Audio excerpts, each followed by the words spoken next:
saja berhenti. Kabut tipis menggantung rendah di antara pepohonan hutan yang sunyi. 4 orang, 3 wanita dan 1 pria, melangkah pelan menyusuri jalan setapak yang jarang dilewati manusia. Mereka hanya berniat memotong jalan untuk kembali lebih cepat.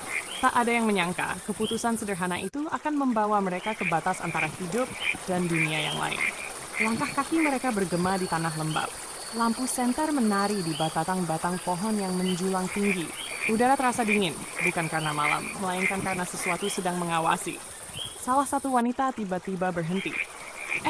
Kalian dengar nggak? Suaranya bergetar, yang lain menoleh. Sunyi, tak ada angin, tak ada serangga. Hutan seperti menahan napas. Mereka melanjutkan perjalanan, tapi rasa tidak nyaman semakin menekan dada. Sampai akhirnya di tengah pepohonan muncul sebuah area terbuka, dan di sana berdiri makam tua. Batu nisan miring ditutupi lumut tanpa nama, tanpa tanggal. Wanita itu yang berjalan paling belakang menepi. Entah kenapa kakinya melangkah sendiri menuju satu makam paling tua. Jangan jauh-jauh, teriak temannya. Namun saat ia berdiri di samping makam itu, bau anyir menusuk hidungnya. Lalu, seseorang berdiri di sampingnya.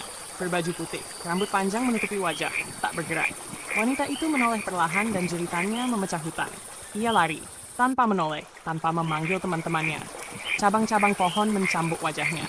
Nafasnya terengah. Di belakangnya terdengar suara langkah, bukan langkah manusia. Lebih berat, lebih banyak. Ia tersandung, jatuh, bangkit lagi. Kabut makin tebal, hutan makin gelap. Seolah pepohonan bergerak mendekat, menutup jalan keluar. Tiba-tiba, sesuatu muncul di hadapannya. Sosok besar, gelap, mata menyala. Belum sempat ia berteriak, cahaya terang muncul dari balik pepohonan. Cahaya itu bukan hangat, dingin, putih, dan terasa salah. Dan dari sisi lain, hantu berbaju putih itu muncul lagi. Ia terjebak. Dengan sisa tenaga, wanita itu berlari ke arah cahaya. Langkahnya membawanya keluar dari hutan, ke depan sebuah gedung tua.